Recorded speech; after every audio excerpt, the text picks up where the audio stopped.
मिरजेत इमारत बांधकाम करताना भिंत कोसळून एक मजूर ठार, 2 जण गंभीर जखमी। मजुराच्या मृत्यूला जबाबदार कोण असा प्रश्न निर्माण होत आहे। मिरज लोणी बाजार येथे आज दुपारी इमारतीचे बांधकाम करत असताना भिंत कोसळून 3 मजूर जागीच गाडले गेल्याची घटना घडली।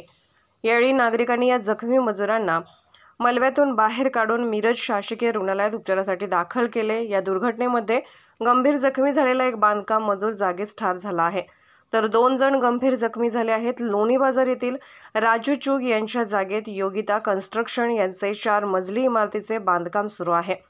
इमारतीचे विटांचे बांधकाम करणाऱ्या मजुरांच्या अंगावर विटांची भिंत कोसळून 3 मजूर खाली गाडले गेले होते।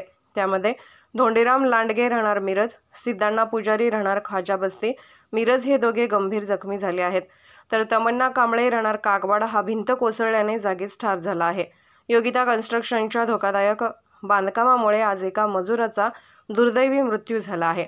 महापालिका शेजारी काही अंतरावर ही घटना घडल्याने महापालिका गांधारीच्या भूमिकेमध्ये असल्याचे दिसून येत आहे। आज या अपघाताला जबाबदार कोण असा संतप्त सवाल नागरिकांच्या मधून येत आहे।